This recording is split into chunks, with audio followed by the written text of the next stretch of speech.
Labas vakaras susirinkusiems auditorijoje ir stebintiems transliaciją LRT LT portale.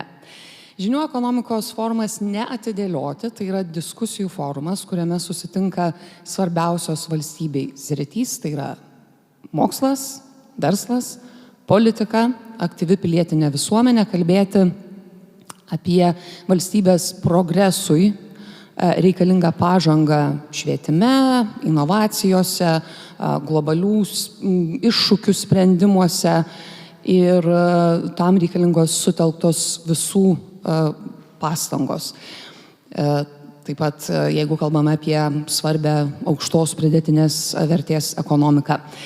Iniciatyvos autoriai Žinių ekonomikos forumas kartu su Vilniaus universitetu ir šios diskusijos partnerių Ignitis grupe šiandien šią valandą ir kviečia diskutuoti vieną iš aktualių temų - neatidėlioti STEAM ugdymo. Tai šią valandą mes ir kalbėsime apie tą nuoseklų STEAM, tai yra gamtos mokslų, inžinerijos, technologijos, menų, matematikos mokslų ugdymą kaip pagrindą šiuolaikiniai aukštą pridėtinę vertę kuriančiai ekonomikai. Ir pristatau diskusijos dalyvius, kurie ir mėgins ieškoti tų valstybei taip reikalingų sprendimų. Pradėsime nuo Vilnius Tech universiteto bioinformatikos mokslų daktarės ir dėstytojos docentės, tyrėjos ateities inžinerijos programos vadovės daktarės Editos Karusienės. Labas vakaras. Seimo švietimo ir mokslo komiteto pirmininkas, habilituotas daktaras Artūras Žukauskas. Labas vakaras. Panevėžio švietimo centro direktorė Asta Malčiauskienė. Labas vakaras. Ignitis grupės programos Energy Smart Start vadovė Giedrė Žlibinienė. Labas vakaras. Ir fizinių ir technologijų mokslų centro tyrėjas daktaras Povilas Šimonis. Labas vakaras. Diskusija, kaip užtikrinti tą nuoseklų STEAM ugdymą. Norėtume pradėti akademinėmis įžvalgomis ir ponia Edita, jūs tada pristatykite, kokius sprendimus jūs kaip mokslininkė siūlot. Taigi, labas vakaras, labai malonu čia būti ir pakalbėti šią tikrai labai aktualią ir svarbę temą. Tai dėkoju organizatoriams už kvietimą.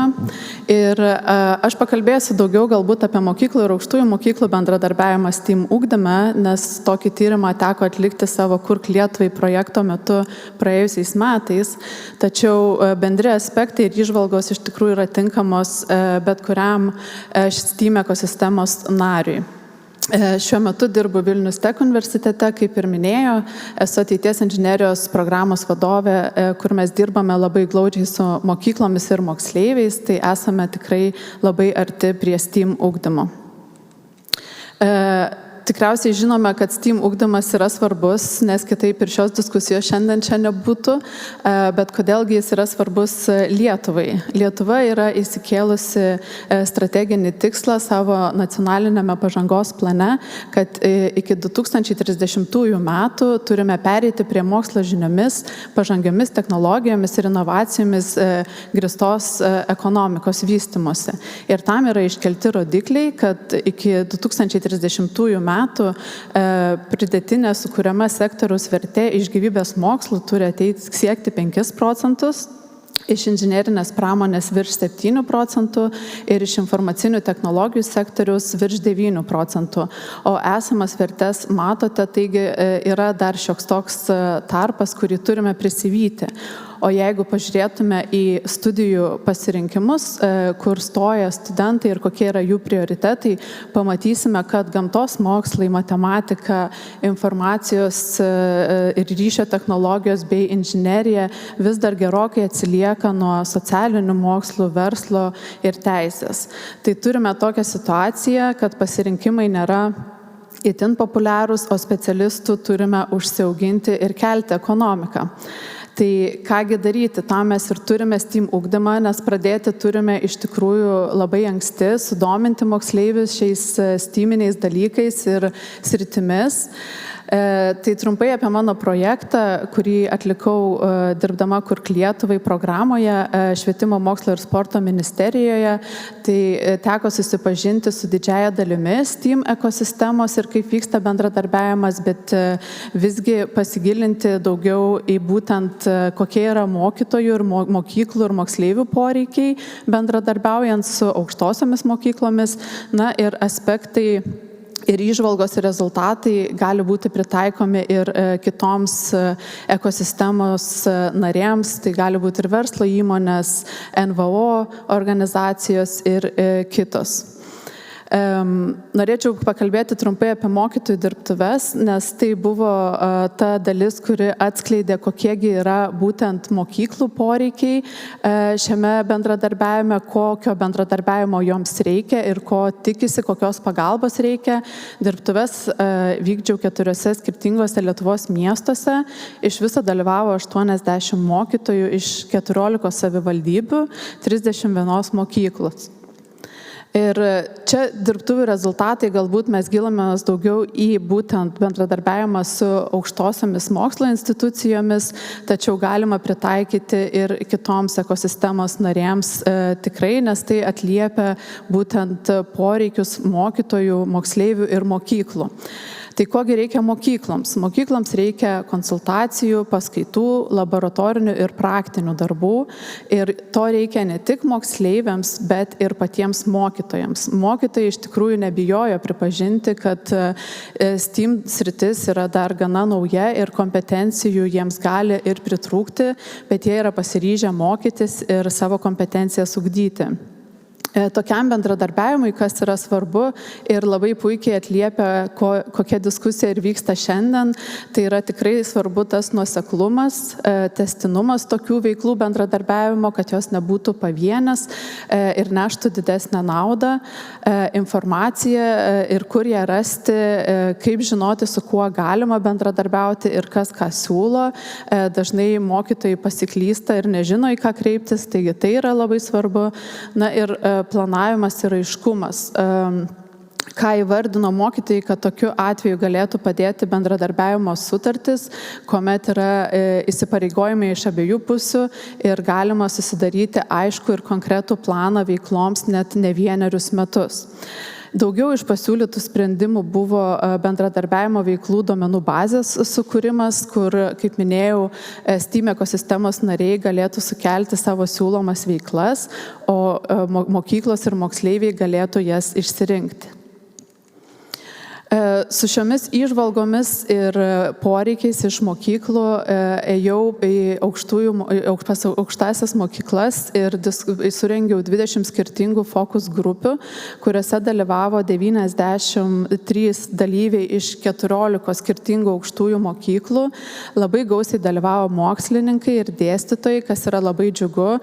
Jie dauguma turėjo didelę patirtį bendradarbiavime su mokyklomis ir galėjo pasidalinti tikrai nemažai įžvalgų. Diskusijose diskutavom, kasgi motyvuoja ir kas trukdo bendradarbiavimui su mokyklomis šiuo metu ir kaip galima būtų tą bendradarbiavimą paskatinti ir padaryti jį ilgalaikį ir efektyvų ir tvarų. Trumpai apie rezultatus. Aukštųjų mokyklų motyvacija bendradarbiauti su mokyklomis yra tikrai didelė, nes jiems trūksta stojančiųjų į STEAM sritis, kaip ir matėme iš anksčiau pateiktos statistikos. Taip pat aukštosioms mokykloms reikia, kad ateitų geriau pasiruošę studentai studijoms. Aišku, mokslininkai, dėstytojai labai nori populiarinti savo būtent sritį, savo mokslinę sritį ir augintis jaunuosius mokslininkus, tai jiems ir tas yra aktualu. Na, o iš ilgalaikių bendradarbiavimo sprendimų ir kas galėtų jį užtikrinti, buvo paminėtas keletas dalykų, tačiau užakcentuoti norėčiau 2 pirmuosius, nes jie buvo paminėti beveik visų aukštųjų mokyklų atstovų. Tai veiklų įskaitimas į darbo valandas ir pareigybių atestaciją. Šiuo metu dėstytojai mokslininkai dažniausiai dirba su mokyklomis savanoriškai, savo laisvu laiku. Tai toks pokytis būtų iš tikrųjų labai naudingas ir svarbus. Ir čia galbūt galėtų padėti ir politikos formuotojai, kai surasti tuos būdus ir pakeitimus, kuriuos paskatintų aukštųjų mokyklų paskirimą, būtent priskirimą veiklų į pareigybių atestaciją. Na ir atvirai buvo pakalbėta ir apie užmokestį, nes vėlgi mokslininkai, dėstytojai ne tik savo laiką tam naudoja, bet ir už tai negauna dažniausiai jokio atlygio, o kartais net ir naudoja savo pinigus pirkti medžiagoms ir įrangai.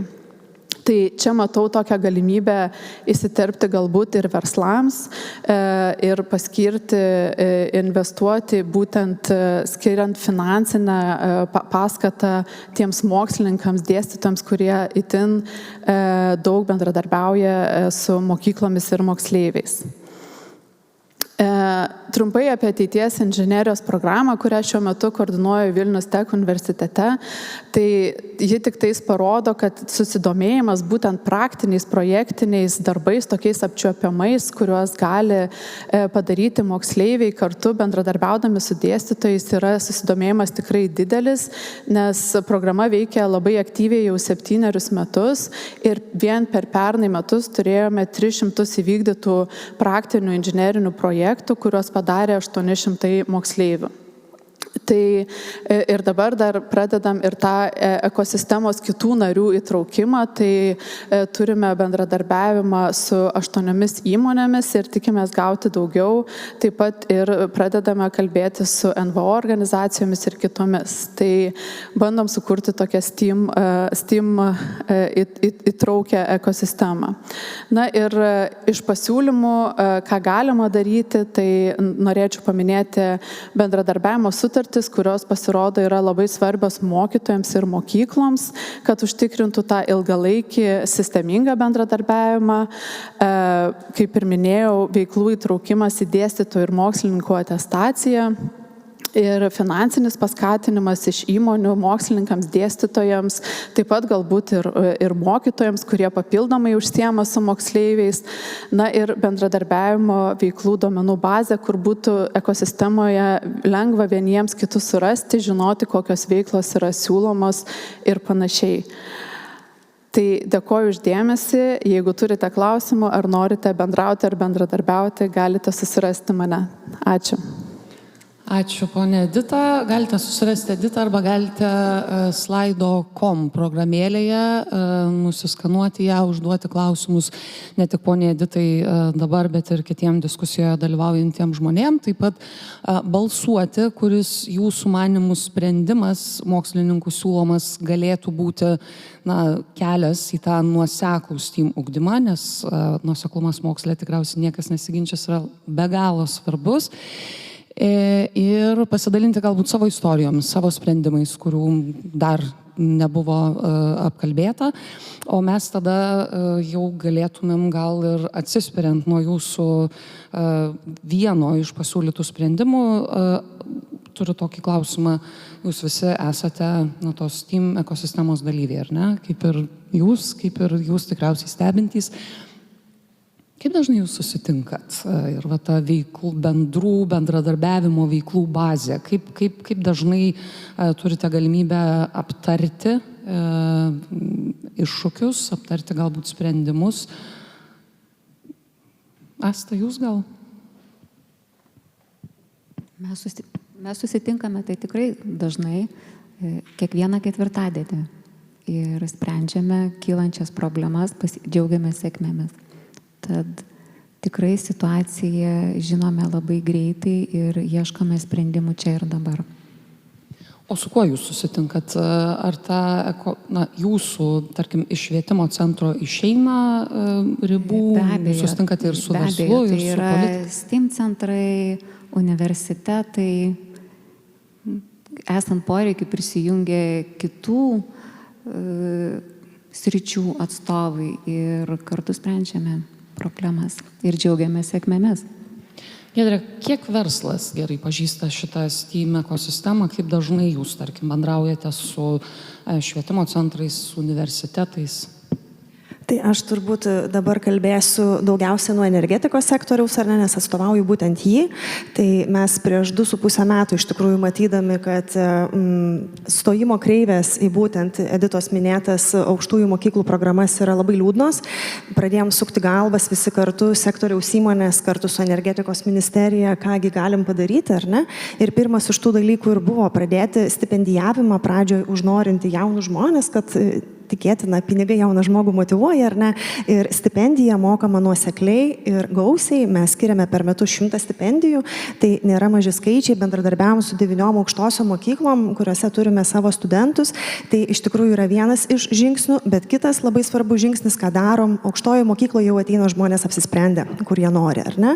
Po 2,5 metų mes matom, kad stojimo kreivės auga, tikrai ne taip, kaip norėtumėm, kad augtų, bet auga. Kitas labai svarbus dalykas yra bendradarbiavimas su STEAM centrais ir mokyklom, bendrojo lavinimo mokyklom dar tuo met, kada moksleiviai tik pradeda galvoti, ar ne? Tai mes turime savo grupėje, tai Ignitis grupėje konkrečiai, ar ne, kadangi turim nemažą pulką darbuotojų, virš 4,000 šiandien dieną, turime tokią vidinę iniciatyvą ir skatinam darbuotojus dirbančius, nežinau, nuo vadybininko klientų aptarnavimo iki inžinieriaus aptarnaujančio skirstomą į tinklą iniciatyvą važiuoti į bendrojo lavinimo mokyklas ir pasakoti, kaip aš atradau save energetikoje, su kvietimu tą dalyką atrasti ir jaunus žmonės. Per laiką mes prikūrėme įvairiausių edukacijų, nes puikiai suprantam, kad tik per STEAM, tik per patirtį, per patyrimą žmogų tu gali sudominti. Tai šių metų rugsėjo mėnesio rezultatas jau sugrįžo moksleiviai į mokyklas, ar ne, ir mes tik paleidom socialiniuose tinkluose galimybę, kad štai jau naujas sezonas, mes per 4 dienas sulaukėm 70 mokyklų kvietimo per visą Lietuvą. Tai iš tikrųjų čia noriu pasinaudoti progą, ar ne, kad jeigu yra dabar žiūrinčių įmonių, ypatingai energetikos sektoriaus įmonių, ir jūs norėtumėt prisidėti prie šitos iniciatyvos ir sėkmingai lankyti mokyklas, šviečiant jaunimą, pasakojant, kuriant jiems įvairiausias edukacijas, tik duokit žinot, mielai jūs priimsim į šitą būrį, nes iš tikrųjų kartu galime padaryti daugiau.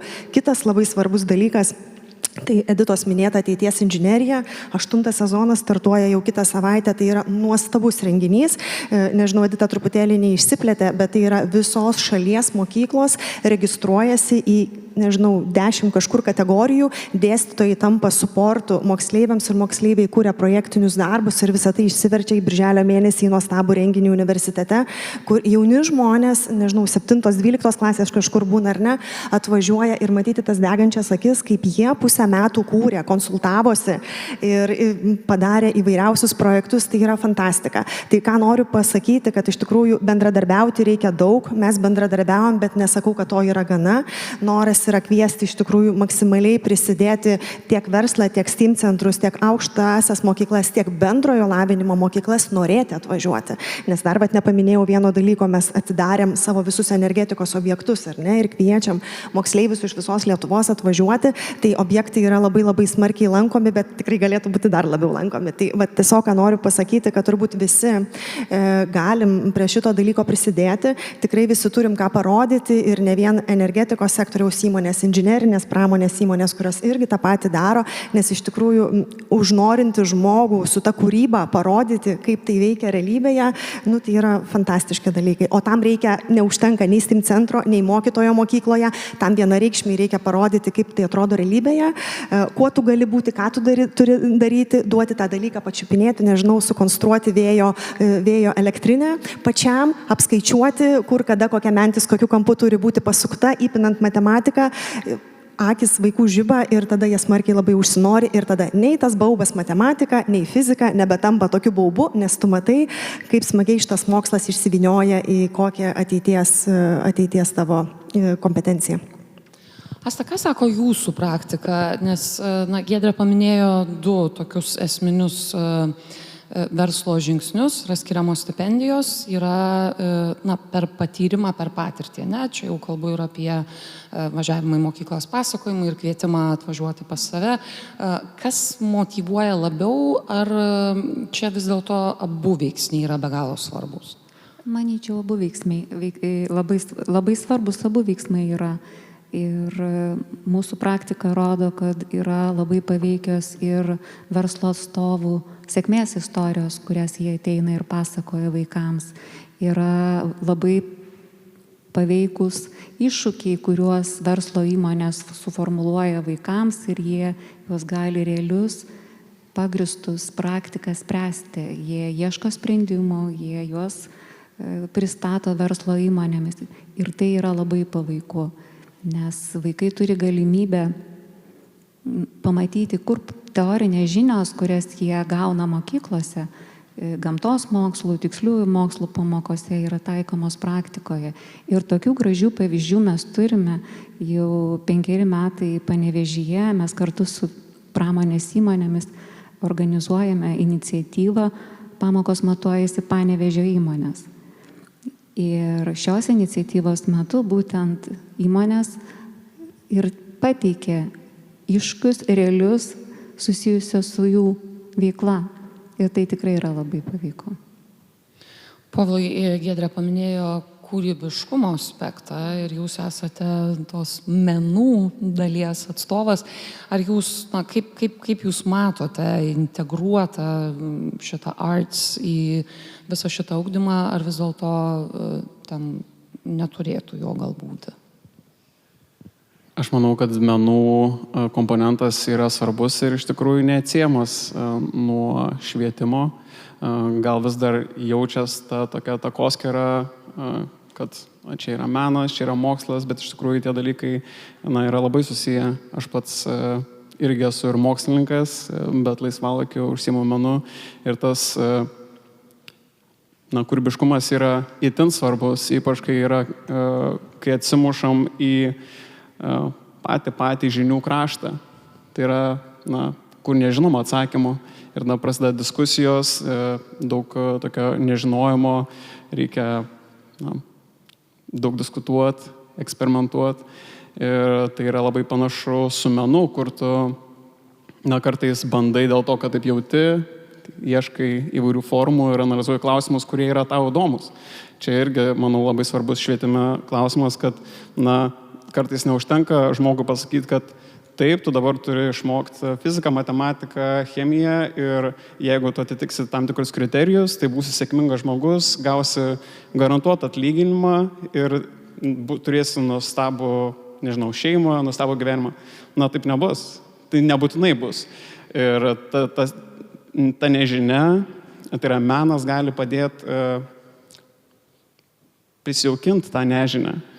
Ir tuo pačiu rasti asmeninę prasme, siekti kažkokių tikslų. Tuo pačiu ir mokantis racionalių dalykų. Profesoriau, jūs esate ir Seimo švietimo reikalų komiteto, mokslo komiteto pirmininkas. Girdim ar ne, kad tų iniciatyvų yra. Ir iš verslo pusės, ir iš mokyklų pusės noro yra. Mokytojai netgi, kaip Edita minėjo, pripažįsta, kad tos kompetencijos neturi, bet tikrai neprieštarautų ją įgyti.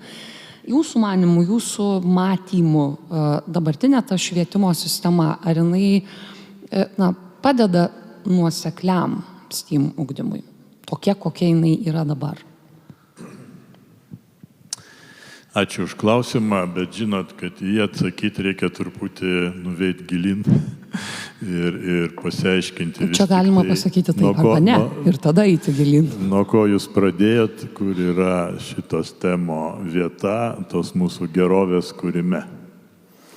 Mes esam susipainę. Bet atsiprašau, kadangi mes turim labai ribotą laiką, tai nenueikim į pradžią, tai dabartinė ta švietimo sistema, ar jinai nuosekliam ugdymui? Noriu paaiškinti, ko reikia. Ko reikia visuomeniai, kad turėti aukštesnę gerovę, visuomeniai reikia aukštesnio produktyvumo. Tai yra, kad kiekvienas visuomenės narys vidutiniškai kurtų didesnę vertę. Mūsų šalis šiandien yra tokia, pavadinkim, turtingiausia iš neturtingų šalių ir neturtingiausia iš turtingų. Ir mes norime įeiti į tą klubą turtingesnių šalių.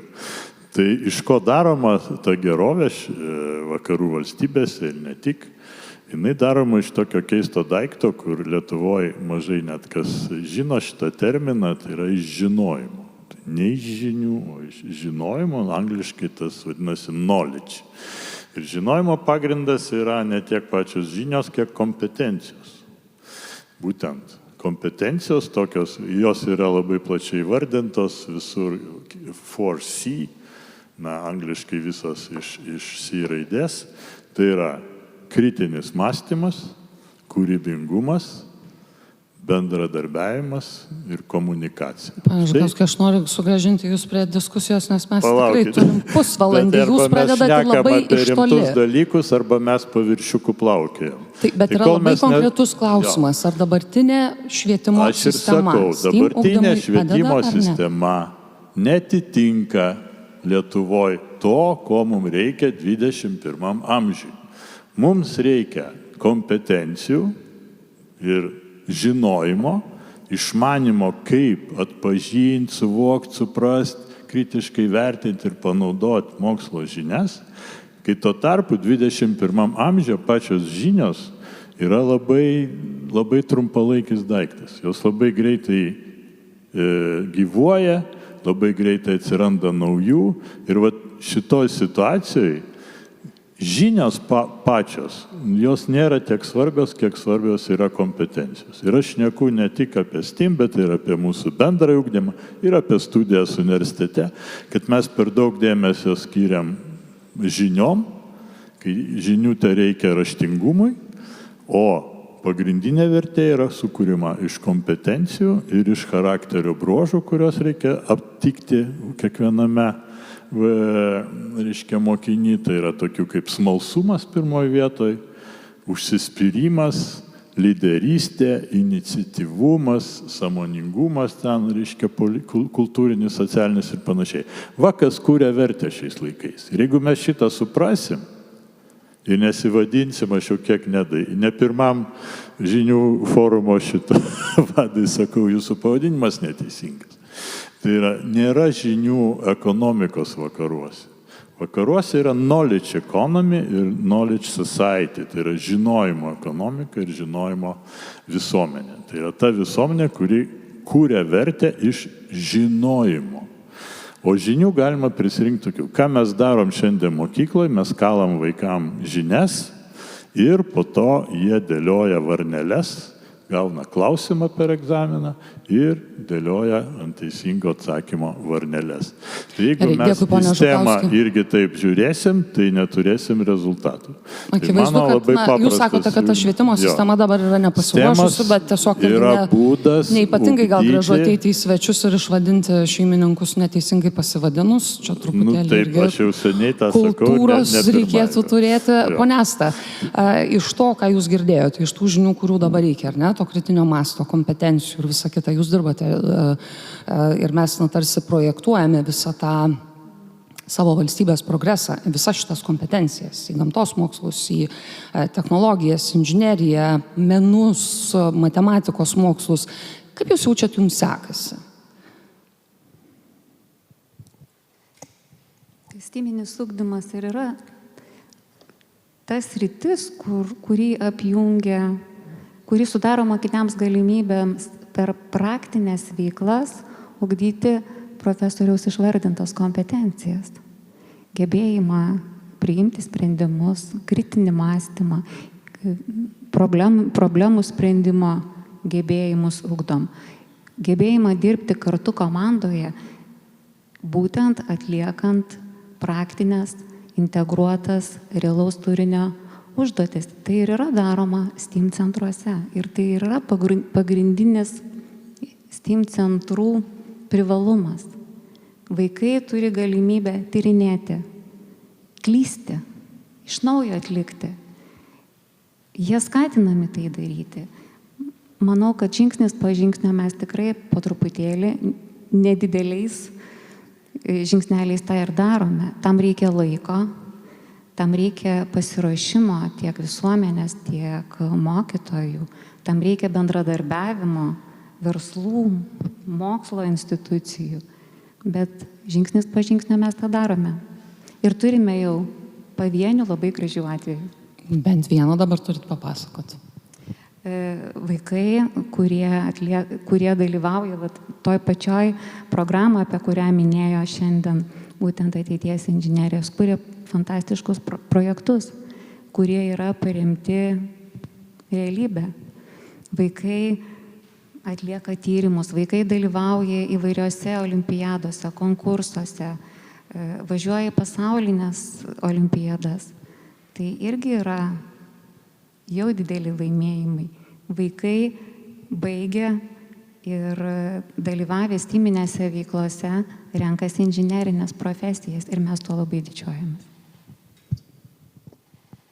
Aš gal norėčiau Jums pritarti ir truputėlį paprieštarauti gerbiamam profesoriui.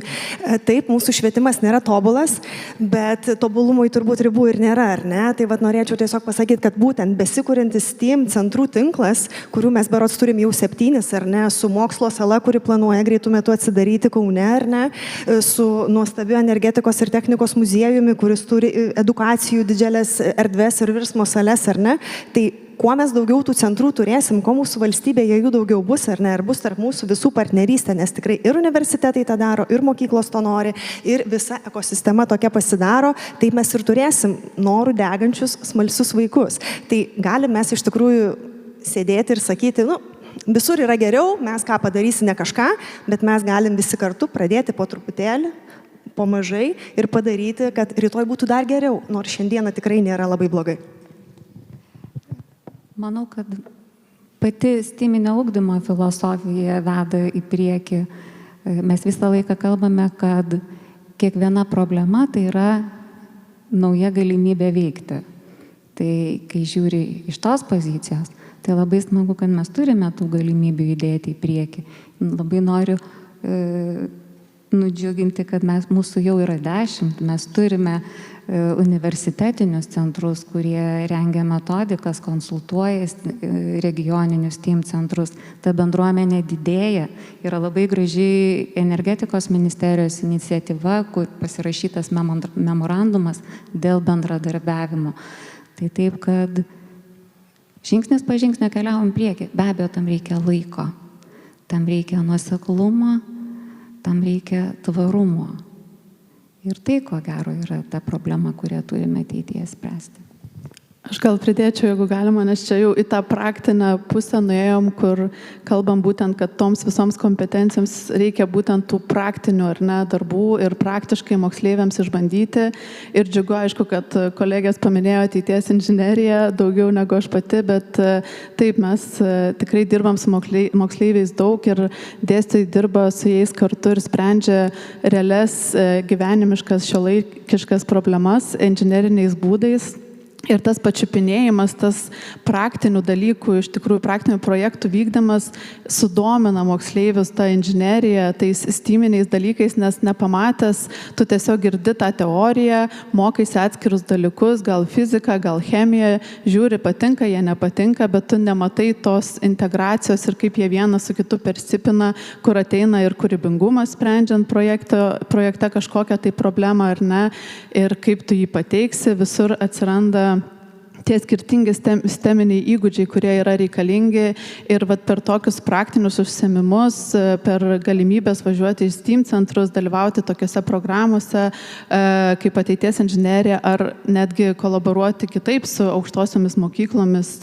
Moksleiviai patikrina ir supranta, apie ką yra tie dalykai, apie ką yra tos STEAM sritis ir ką aš čia galiu dirbti, nes nepamatę jie negali rinktis, nes tai yra tokia nežinia. Viskas skamba labai teoriškai ir galbūt, skamba gražiai elektronikos inžinerija, bet ką aš ten darysiu? Ir tu pamatai tik tais iš tikrųjų pabandęs. Ir tą STEAMinių dalykų integraciją pamatyti gali tik pabandęs atlikti kažkokią tai praktinę veiklą, kurių mokyklose galbūt dar trūksta, bet link to einama, to mokytojai labiausiai ir nori, nes teoriją jie puikiai patys moka, dėsto, moko jau daug metų, bet surasti tų būdų, kaip sujungti skirtingus dalykus į vieną, kaip iš jų padaryti kažką naudingo, čia ir reikia jiems pagalbos iš visų, iš verslų, iš STEAM centrų, iš universitetų ir panašiai. Tai manau, kad bendradarbiavimo jau yra daug, bet karts nuo karto dar vis atsiranda naujų veidų, apie kuriuos sužinom, tai norisi tikrai kažkaip surasti vieniem kitus ir kartu bendradarbiauti, nes kartu galim pasiekti daugiau dėl to paties tikslo. Povilai, buvo tikrai nekartą paminėta svarba šito praktinio tokio pačiupinėjimo ir patyrinėjimo vaikam. Jau nekartą nuskambėjo, kad mokyklose gali būti ir ganėtinai sudėtinga tą padaryti, nes dažniausiai kas lakmuso popierėlis, tušinukas, popierius ir tą gali padaryti tik tai STEAM centruose. Ką sako jūsų, vėlgi ir kaip menininko ir kaip tyrėjo patirtis, kalbant apie menus, kaip paprasta juos patirti? Aš manau, kad šitie dalykai vėlgi neturėtų būti atskirti, jie labai gali eiti koja kojon. Ir menų aktyvus įtraukimas į STEAM veiklas, gali kaip tik įtraukti dar daugiau žmonių. Pavyzdžiui, visokie estetiniai aspektai, taip, tai yra žmonių, kuriems labai patinka, pavyzdžiui, šokti, ar dainuoti, ar piešti ir, tą pačią vėjo jėgainę galbūt gali kažkas labai gražią kažkaip suprojektuoti arba tylę. Yra, kiekvieną tokią tarsi praktinę problemą galima labai dekonstruoti. Arba, pavyzdžiui, kalbant apie globalinį atšilimą ar oro taršą, galbūt bus žmonių, kurie norės projektuoti žalesnę aplinką, galbūt norės apsodinti daugiabučius augalais ir panašiai. Ir tarsi galima tą smalsumą skatinti iš meno perspektyvos. Tai vat. Žodžiu, žingsniai yra daromi ir kaip Onesta sakėt, jūs einam tais mažai žingsneliais. Aš dabar norėčiau, kad jūs gal visi atsakytumėte vieną tą bendrą klausimą. Tai vat, jūsų akimis, tai ko trūksta pagrindinė? Aš suprantu, kad ten sudėtinių dalių gali būti be galo daug, bet tam nuosekliam, nes mūsų diskusija prašo atsakymo į šitą klausimą, kaip užtikrinti tą nuoseklų STEAM ugdymą, tai jūsų akimis kur yra didžiausia problema ir galbūt netgi turite pasiūlyti savo sprendimą. Pone Edita, pradėkime nuo jūsų. Tai aš gal nemažai jau idėjų ir pateikiau iš tikrųjų. Dabar vieną reikia. Dabar išsirinkti vieną, gal ir sudėtinga. Iš tikrųjų gal tas bendradarbiavimas ir būdas vieniems kitus surasti. Ir kad tas, kaip sakant, tai, ką siūlo verslai, būtų labai aišku, kad ką siūlo aukštosios mokyklos irgi būtų labai aišku ir lengva susirasti mokytojams ir kreiptis, nes neretai mokytojai ir bijo galbūt trukdyti dėstytojus ir panašiai. Jeigu jie yra pasirašę sutartį su aukštąja mokykla, jie tada jaučiasi laisviau ir tiesiog skambina ir sako, mes bendradarbiavim su jumis, tai ką jūs galit mums pasiūlyti. Kitais atvejais tiesiog yra sudėtinga surasti. Tai turėti kažkokią bendrą vietą, kur vieni kitus galėtume labai laisvai surasti ir bendradarbiauti ir tarpusavyje, tie žmonės, kurie dirba su STEAM švietimu, bet ir taip pat, ar ne, tikslinė auditorija galėtų susirasti reikiamas veiklas, kelti mokytojai savo kompetencijas, surasti moksleiviams galimybės galbūt pasistažuoti universitete, atlikti kažkokius laboratorinius darbus ir panašiai. Tai jeigu vieną išskirti, galbūt išskirčiau tokį, bet aišku, yra ir daugiau idėjų. Gal kolegos kažką pasidalins. Profesoriau? Iš tikrųjų, STEM veikla yra visų pirma labai imli ištekliam ir tai yra brangus dalykas ir valstybė turi pakankamai dėmesio skirti.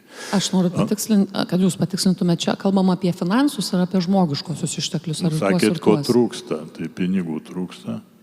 Antras dalykas, parengti specialistus dirbti STEM centruose nėra lengva. Ir jų nerengia jokie universitetai, tai yra žmonės, kurie turi išlavintą tas kompetencijas, kurias minėjau, kurias gali vaikams perduoti.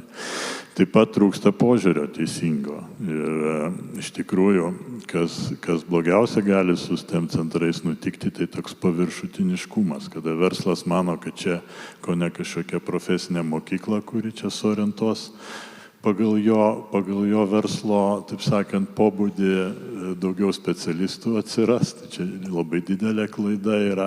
Ir taip pat aš išgirdau, kad universitetai nevertina dėstytojo darbo STEM centre. Tai priminkit vadovybei, kad dėstytojo darbo sudaro 3 dalis. Pedagoginis, mokslinis ir ta vadinama trečioji misija.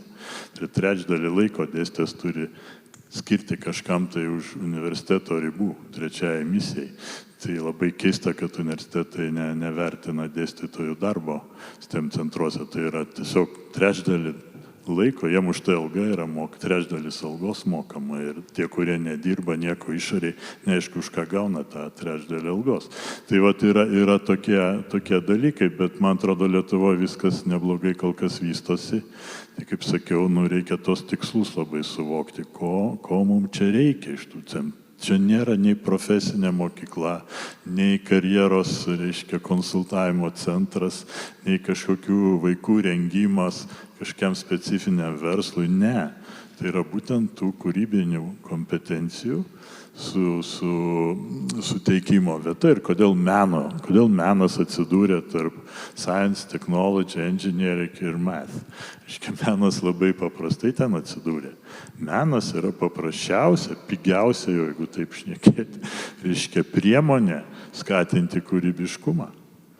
Ir aš pažįstu daug žmonių iš tiksliųjų mokslų ir inžinierijos, kurie yra, kaip ir mūsų kolega, laisvalaikiu užsiema menu, tapo, ten lipdo, aš nežinau, dar visokius, šoka ir taip toliau. Tai šitie žiauriai reikalingi yra STEM veiklai ir menas ne šiaip sau ten atsirado.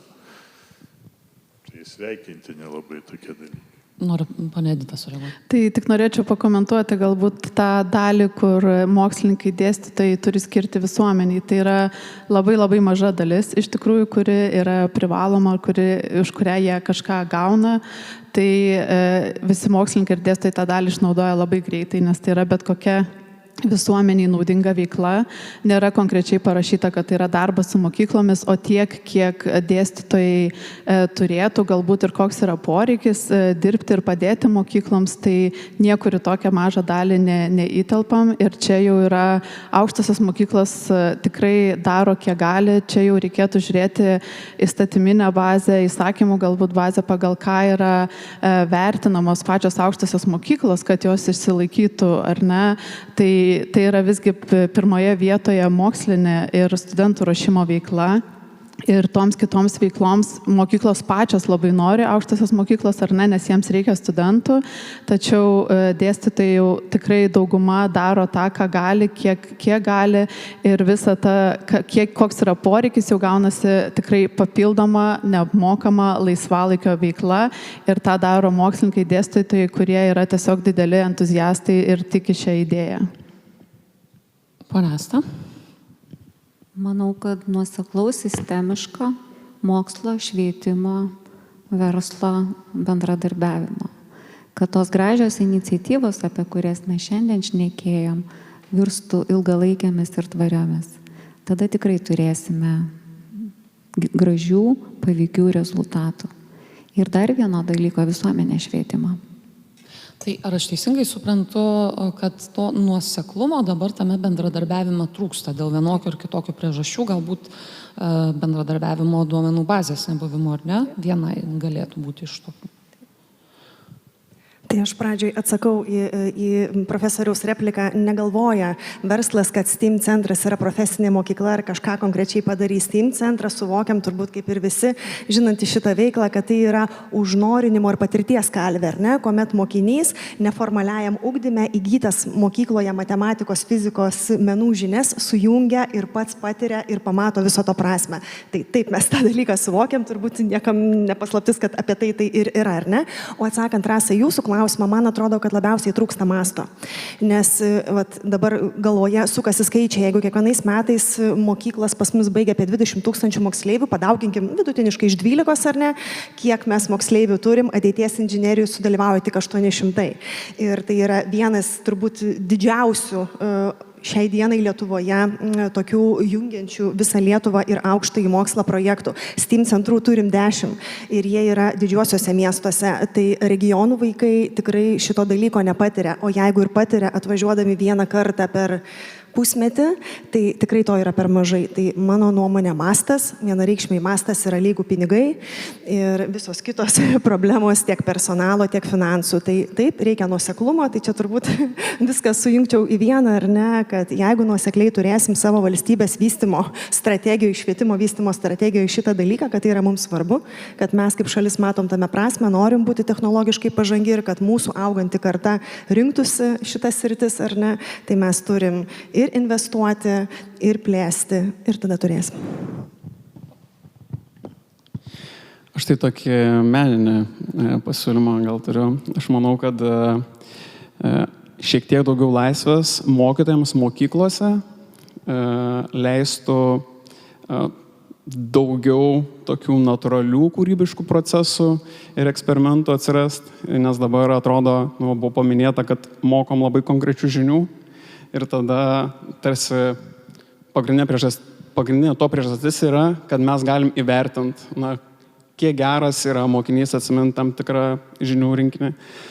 Tuo tarpu baigęs mokyklą ar universitetas ir tada ne visada aišku, kam tos žinios buvo skirtos. Tuo tarpu, jeigu mokytojai galėtų, tarkim, ne tiek taikytis prie konkrečių gairių, o paimprovizuoti ir iš savo perspektyvos kūrybingos pateikti kažkokių tai ir savo asmeninių patirčių ir mokymosi būdų, aš manau, tas smalsumas didėtų mokinių ir kartais pranoktų net ir mūsų pačių didžiausius lūkesčius.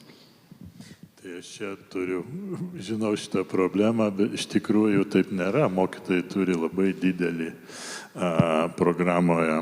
labai didelę programoje dalį, kur jie patys gali savo iniciatyvą įtraukti įvairias mokymo temas ir priemonės, bet dar mūsų, tik patikėkit, tikrai turim daug labai gerų mokytojų, labai daug, bet yra dar tokių, kuriem duodi laisvę ir jie ateina pas vadovą kitą dieną ir klausia, o tai ką aš dabar turiu daryti?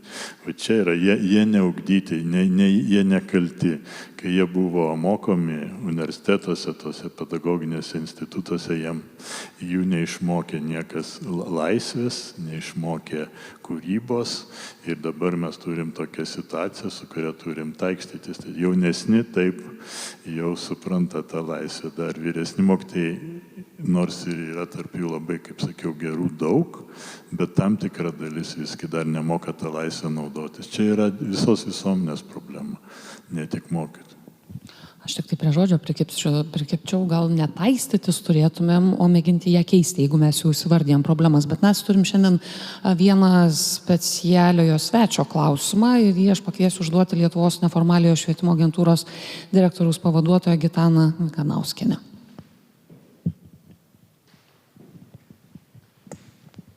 Taip, laba diena visiems. Mano klausimas turbūt bus gal labiau apibendrinantis jūsų diskusiją ir susijęta su to pirmoje skaidrėje matytų klausimų iš Lietuvos pažangos strategijos, ar ne? Ir vis tik turime mes tą siekiamybę ir kaip jums atrodo, ar nacionalinio masto susitarimai, ar ta jūsų minėta laisvė atvertų į tą siekio tikslą, ar ne, kad mūsų augtų ir ekonomika, ir verslas, ir pramonė būtų kupina reikalingų darbuotojų, reikalingų kompetencijų. Tai vis tik, ar mes turėtume politinių lygmenių susitarti, ar ne, ar tiesiog laisvai veikti ir tos kompetencijos ateitų į mokytojų ir į vaikų širdis.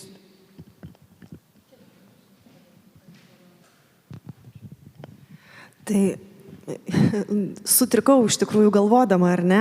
Turbūt ir laisvė yra svarbus dalykas, laisvė veikti, bet vienareikšmiai masiniai, nacionaliniai turiu mintyje susitarimai, nes dažnu atveju mes tikrai labai daug pradedam įvairiausių iniciatyvų, bet mes jas pradedam vienoje mokykloje ir kita mokykla nežino apie fantastišką pavyzdį, sėkmės istoriją, kurią galėtų tiražuoti kita mokykla esanti netoliese, ar ne?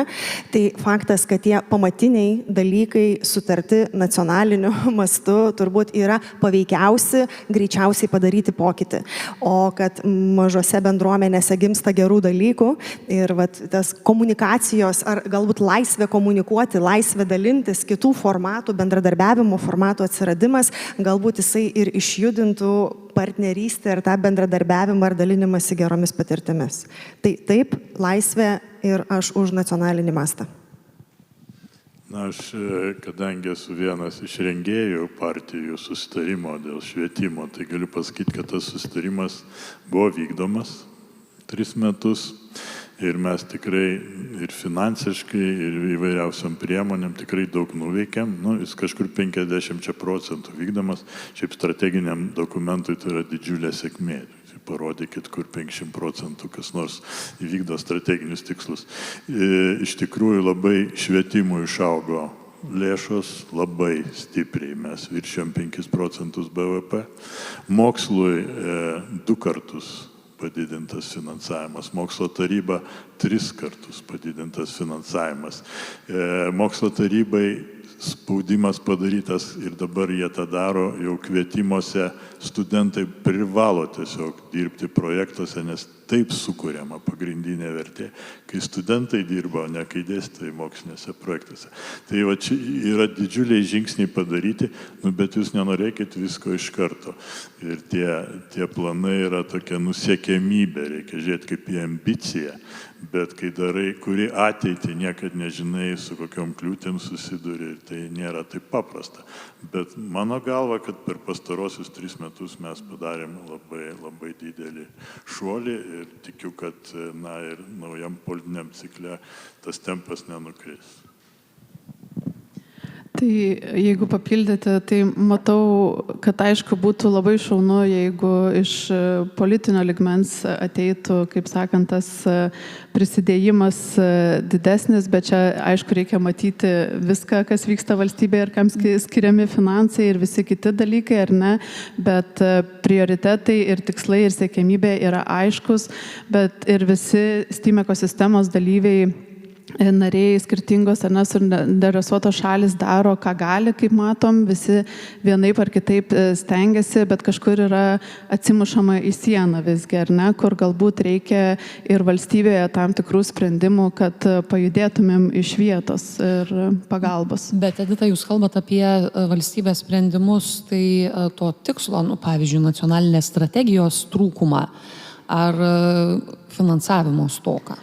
Galbūt labiau finansavimo, būtent žiūrint į STEAM ugdymą, ar ne, ko dažniausiai ir pritrūksta visiems tikriausiai STEAM ekosistemos dalyviams, tai yra finansų vienaip ar kitaip, ar ne, tai net ir kalbant apie tos pačius mokslininkus ir dėstytojus, entuziazmo yra daug, noro dirbti yra daug, aukštosios mokyklos daro, ką gali, bet galiausiai atsimuša į tokią sieną, kad nebeturi irgi iš ko, ar ne, nes yra ir kiti tikslai ir siekiamybės. Tai STEAM centrams galbūt irgi panašiai įmonės pasiekti irgi visai bandom. Čia irgi dar yra požiūrio klausimas, ar ne, ar visi mato, taip kaip galbūt Ignitis ir kai kurios kitos, kurios prisideda, ar visi mato, kad pradėti turim nuo moksleivių.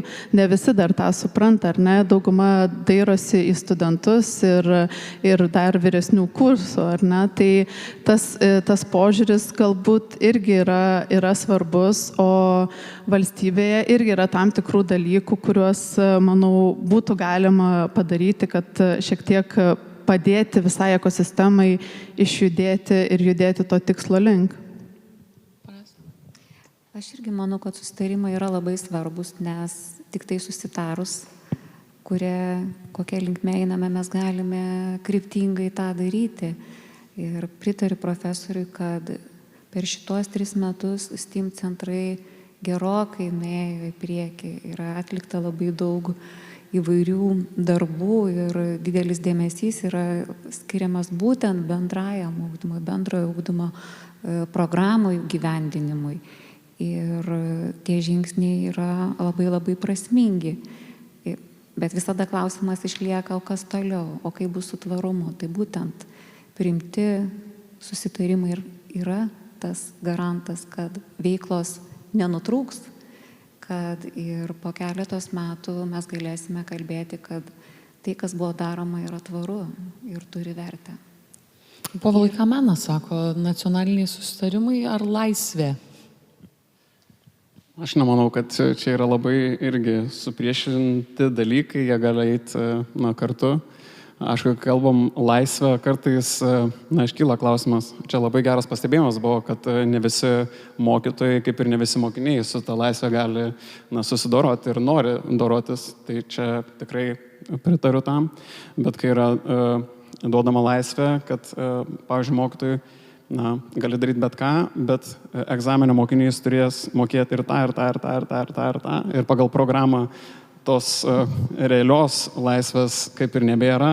O atsiprašau, tik ir papildysiu, labai tinka, o jeigu laisvė, kaip tą daryti? Bet apie tą laisvę.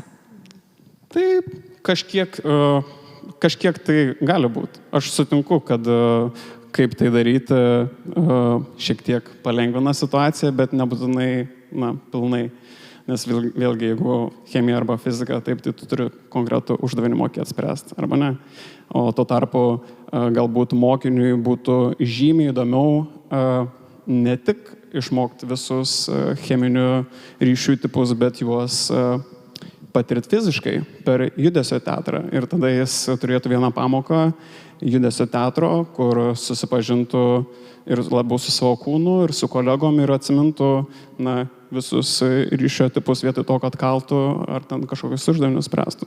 Tai jo, aš manau, kad galima ir susitarti, ir tuo pačiu ir daugiau laisvės turėti mokymosi procese, bet šiek tiek tas kartais vadeles reikia bent jau pabandyti atleisti. Aš kolegai turiu paantrinti, kad iš tikrųjų egzistuoja problema visam pasaulyje, kaip įvertinti tas kompetencijas. Žinias labai paprasta įvertinti ir korepetitoriai tik to ir užsiema, taip sakant, kur uždėti paukščiuką teisingą. O kaip įvertinti vaiko kūrybiškumą, kritinį mąstymą ir tas visas charakterio bruožus ir panašiai. Čia yra didelė problema. Ir dar problema aitrina tai, kad mes labai greit vystomės. Mes neįsivaizduotinai greitai vystomės ir darom mūsų šalis didžiulę pažangą, kad tiesiog neįmanoma visų dalykų subalansuoti dėl to greito vystymosi. Bet čia yra, aš manau, mūsų mokslininkams labai stipri užduotis, edukologam ypač, kaip pakeisti vertinimą, kad įskaityti tai, ką STEM centrai duoda. Ne tik STEM, bet ir mokykloje šitos dalykus duoda. Ir dabar tas, triukšmas dėl tų reitingų, jis ir atsirado dėl to teaching to the test, tas mokymas egzaminui, iškritikuotas visam pasaulyje, o toks reitingavimas jį skatina. Ir neįskaito, kaip įskaito reitingai mokyklų, ką vaikai gavo STEM centruose. Ne kaip šiandien neįskaito. Ir čia yra problema, apie tai reikia galvoti, bet anksčiau ir vėliau mes sugalvosim. Taip, bet universitetai irgi kol kas tik tai pagal balus priima, kol kas nepriima pagal kompetencijas, kaip pakeis universitetai, gal ir mokyklos pakeis tą savo ugdymą. Ponia Asta. Norėjote reaguoti? Taip, norėjau reaguoti. Šiandien mes labai daug kalbėjome apie bendrąjį ugdymą. Bet stiminis ugdymas bus sėkmingas, jeigu mes pradėsime stiminį ugdymą plėtoti jau iki mokyklinėme ugdyme. Būtent darželiuose. Labai svarbu užtikrinti visą sistemą, pradedant mūsų mažaisiais. Nes jie neturi stereotipų, jie yra smalsūs. Gerai, mūsų diskusijos laikas eina į pabaigą ir tuoj mus išjungs iš transliacijos, tai mes eikime gal prie apibendrinimų. Man kas užkliuvo, tarkim, truputį, negali sakyti, kad visiškai svetima šitoje ekosistemoje, bet ta dalis, kai buvo kalbama apie investicijas, ar ne, ir kam visą tą mes darom, kad mes tai darom valstybei, progresui, pažangai ir panašiai, ir čia nuskambėjo apie tą milžinišką lėšų poreikį investuoti tam, kad tas ugdymas būtų nuoseklus, lygiai taip pat ir žmogiškų išteklių, nes ne visi yra pasiruošę, ne visi sugeba, norą girdėjom, turim, pabrėžkime tai. Ir man čia toks kilo klausimas, kokiomis dalimis čia turi ateiti valstybė ir verslas. Kiek verslas, matydamas, kad valstybė gal šiuo metu nėra pajėgi, ar ne, nes finansų yra tiek, kiek mes visi sunešame tą biudžetą, Bet negalvodamas, kad tai profesinė mokykla, kaip profesorius Žukauskas pabrėžė, nors verslas ir negalvojo, kaip jūs pabrėžėt, prisidėti prie to, kad iš tikrųjų po to jam pačiam būtų gerokai paprasčiau rinktis. Tai gal toks apibendrinamasis klausimas vėl visiems būtų, kuris norėtumėt pradėti. Kokia dalis žodžių turėtų ateiti į visą šitą tiek finansinį, tiek žmogiškų išteklių, jeigu kalbam apie valstybę ir verslą, nes ir vieni, ir kiti, jie yra suinteresuoti. Nes tą pridėtinę vertę sukuria verslas, didžiąją dalį, ar ne, tos ekonominės vertės, samdydamas žmonės su turinčius kompetencijas, ir kiek valstybė žiūrėdama į savo piliečių gerovę. Aš ne verslo žmogus, tai gal sunkiai dalis pasakysiu, tiesiog gal norisi apibendrimai pridėti tą tokį, kad labai gerai paminėjot, kad abu turi žiūrėti ir abu turi prisidėti, ar ne, jeigu kalbam apie investicijas, nes tai yra tos ekosistemos galbūt narės dalis, kurios gali finansiškai paskatinti, o finansų visgi pritrūksta. Ir kad matytų, kad tai yra svarbu jau nuo jauno amžiaus, ar ne, ir kad verslas matytų tą indėlį ir kad tai bus naudinga jiems, nes yra tikrai verslas prisideda įvairiom veiklom, ekskursijom, pasakojimais, parodymais, ar ne, apie ką yra tas sritis ir panašiai, bet konkrečiai finansiškai kartais ir yra pristabdoma. Tai čia galbūt tikrai norėtųsi, kad daugiau verslas pamatytų tą naudą būtent iš moksleivių ugdymo ir daugiau prisidėtų. Kokia dalis, čia jau man pačiai sunkiau pasakyti. Aš jau liktai minėjau, kad tas truks ilgai, kol verslas prisidės pakankamai ir tas įvyks galutinai, kada dabartiniai STEM auklėtiniai ateis į verslą ir taps verslo lyderiais. Tai tada jie supras, kaip šitas svarbu ir kaip to reikia. Dabar atskiri verslai supranta, bet didžioji dalis verslo dar vis, reiškia, jie nesupranta, kaip vertė ta kuriama, jie nesupranta, neskaitė Driukerio, nežino, kaip darosi, iš ko darosi valstybė neturinčia gamtinių išteklių vertė. Tai tam reikia laiko, bet mes tikrai judam labai sparčiai tą kryptim. Aš labai laimingas, aš lankiausi keliose STEM centruose ir tai, ką aš ten pamačiau, mane tiesiog įkvėpė. Ir pirmiausia įkvėpė tie žmonės, kurie ten dirba, tai yra tikrai entuziastai. Nerealūs visiškai entuziastai ir aš net nesitikėjau, kad mes savo šaly dar tokių turim, pasirodo, jie ten tose centruose sėdi. Tai tikrai bus verslas, bet tam reikia laiko. STEM sistema labai greit nesivysto, jai reikia ir išteklių, kurių trūksta, jai reikia žmonių, kurių trūksta, jai reikia ir verslo supratimo, kurio trūksta. Ir tas labai staigiai nepasidaro nei per metus, nei per du. Palesta?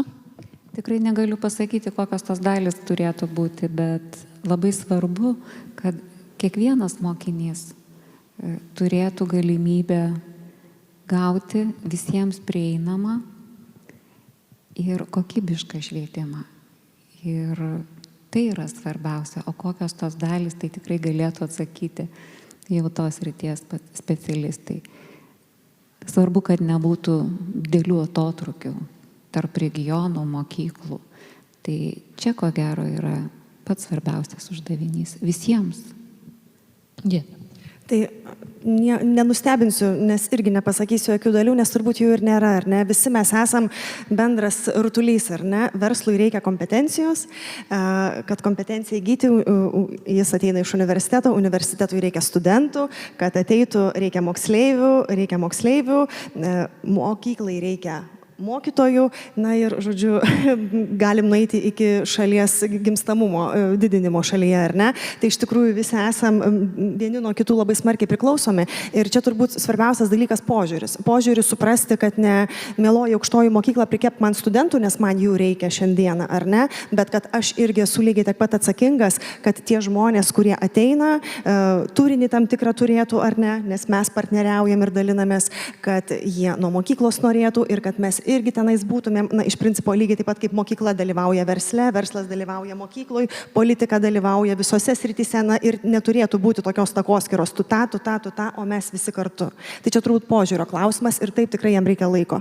Tikrai situacija yra gera, tikrai verslų atsiranda, jeigu aš dabar kalbėčiau iš verslo pusės ar ne, kurie tikrai daro aibę įvairiausių iniciatyvų ir tas irgi tiesa, jie dažniausiai pradeda nuo aukštosios mokyklos. Aukštoji mokykla labai gražiai apsuka ir sako, brangieji, problema tai ne pas mus, žinokit, o dėl to, kad iš mokyklų pas mumis neteina, o nueini į mokyklą, mokykla sako, žinokit, o kas pas mumis net mokytojų nėra. Na, žodžiu, mes taip gražiai ir sukamis ratelį ir galim iš tikrųjų dalintis vieni ant kitų, bet iš tikrųjų galim visi kartu suremti pečius ir visi kartu tą dalyką spręsti. Tai turbūt daugiau tarpusavio supratimo ir to nuoseklumo ir vienos krypties.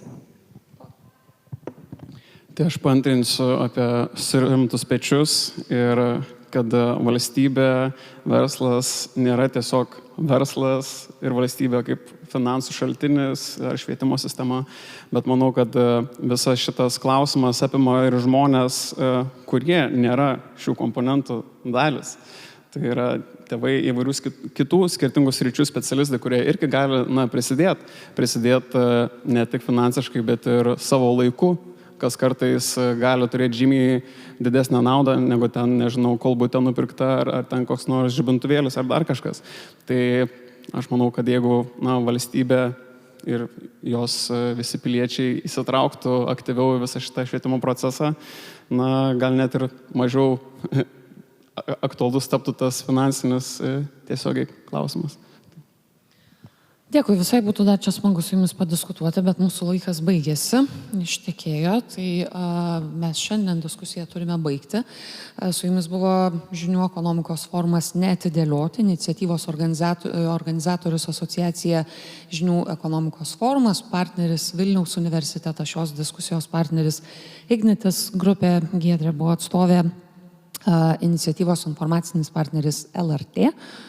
Per LRT LT portalą matėte transliaciją, pasimatykime po 2 savaičių, kalbėsime kitą temą, neatidėlioti investicijų į mokslinius tyrimus ir inovacijas. Iki greito.